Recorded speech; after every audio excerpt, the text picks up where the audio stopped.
This video is a little tribute for some friends, Francois and Trevor, who hope to see Kyiv but never got the chance because of the insane bombing, and Axel, Colin, Johnny and Jamie, who have been incredible supporters of this channel. Actually, guys, we were hoping to see Kyiv from the bird's eye view, but it's so foggy today that it's not happening. But I'm pretty grateful that I'm here, and the weather is pretty like in UK. UK, guys, if you're seeing this video, are you feeling that sense of UK here, the extent of UK? Because we are. That gloomy morning I had a pleasure of exploring Kyiv with my friend Carrie in January, and I hope she's catching up with this video from the sunny San Diego, remembering the moments we shared. Hi Carrie! So, if you have never been to Kyiv, never visited it, this video is just for you. Keep watching. We have started our journey from funicular ride, and yes, I will start from the boarding history. The Kyiv funicular has been a part of the city since 1905, connecting the upper city with the Podil and making the climb much easier, because we are not sporty people, obviously. It has a rich history. It even kept running through the World War II. Over the years, it has been modernized, but nowadays it serves both, like transport and curiosity for tourists.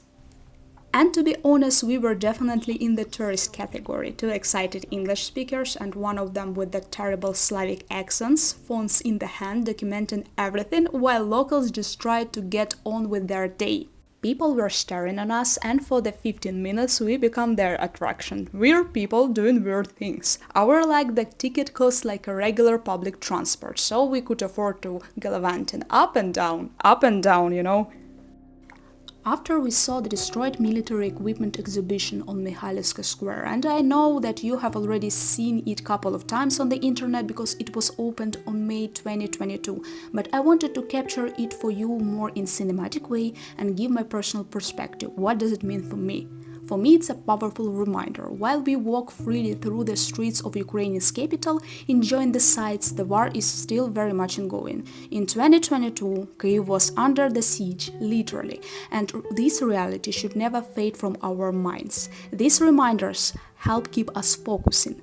Supporting home front should be always a priority. Donations are not just about helping the army, they allow us to sustain daily life.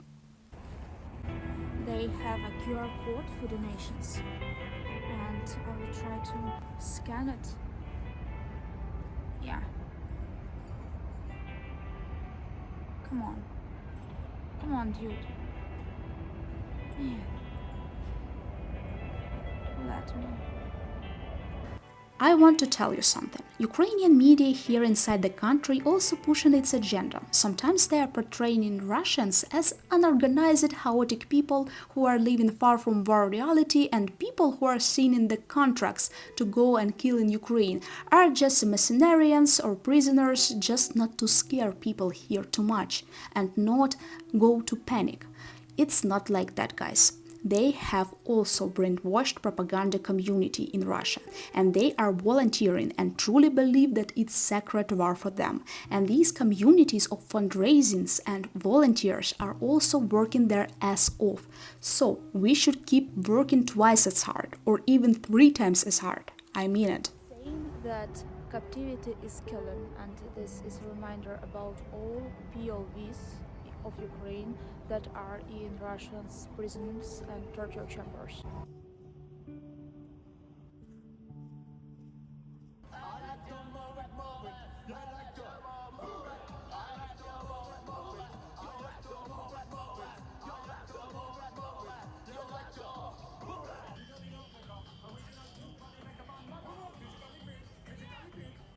As you can see, capital of Ukraine is full of light. The streets are full of lights and energy, and businesses continue to operate despite the recurring drone attacks at night. It's a testament how people have been adept. Now it will be a tough content. We visited Sum, the most expensive mall in Kyiv, which has sometimes been shown in the propaganda videos as a proof that Ukrainians are recklessly spending money on luxury brands, and other countries are giving us funds without no reasons. Indeed, the prices are huge. We have checked the items there just for documentary purposes, and even Ralph Lauren items were lower than we have seen in some spaces with Ukrainian Vyshyvanka brands.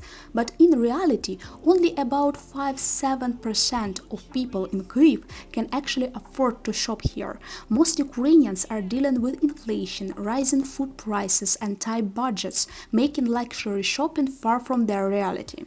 And of course, every day Ukrainians are making a choice whether to actively support the home front efforts or try to live as if the war doesn't affect them and buy Ralph Lauren. While the mindset for me feels strange, my friend David once said, "Democracy is about having the freedom to choose. We are fighting for the right to choose every day, and if person has money and spending it on Dolce & Gabbana, and not my job or not that YouTuber's job to blame them. Only God and their own conscience will catch them at night, believe me. But it's our own responsibility to raise our youngsters and next generation in patriotic environment and explain them history and culture of Ukraine and explain what personal responsibility means." Not all Ukrainians are living comfortably, not even a half, not even a 70%, and it's important not to be misled by selective portrayals.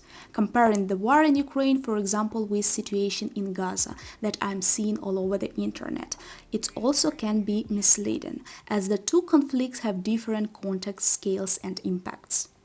First and foremost, the loss and killing of innocent life, especially women and children, is unacceptable in any conflict. In some societies, for example, women don't have the freedom to choose their own path and may be sold out or marry out to the men that can be a part of terroristic organization, and they just forced to live with them so-called husband in that way. But speculation on the internet by showing photo from Gaza's destroyed streets and compare refugee life there with life on Kyiv and saying Ukraine has no war and all Ukrainian news are scam because look at the people that are having food, electricity, clothing, mobile network, etc., for example, makes me sad, because Ukraine and Gaza have territorial differences, guys. Gaza spans 141 miles while Ukraine covers 233,000 square miles, making different comparison and destruction unrealistic. Kyiv might not look as devastated as Gaza, but that does not mean destruction is not happening. But if you go to the east to visit Donbas region, or to the south to visit Zaporizhia or part of the Kherson region, or go to Kharkiv and Sumy, you will see the extent of the devastation firsthand.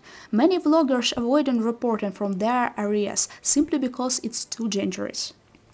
But the fact that 14 years of war has passed and Ukraine is still holding and not giving up, other regions are trying to live and function, economic is struggling but operating, people are exhausted but working, and soldiers are holding only because of their faith, dedication and heroism, and let God be with them, pray for them, guys, brings hope that at least our future generation will have a chance to live in a free country, even if territory of the country has been reduced, and the fact that foreigners had to chance to know us and our culture gives Ukrainian identity small chance to survive this terrible unjustified expansion, because you guys have seen the truth and you guys can spread the word about us and tell our stories for us.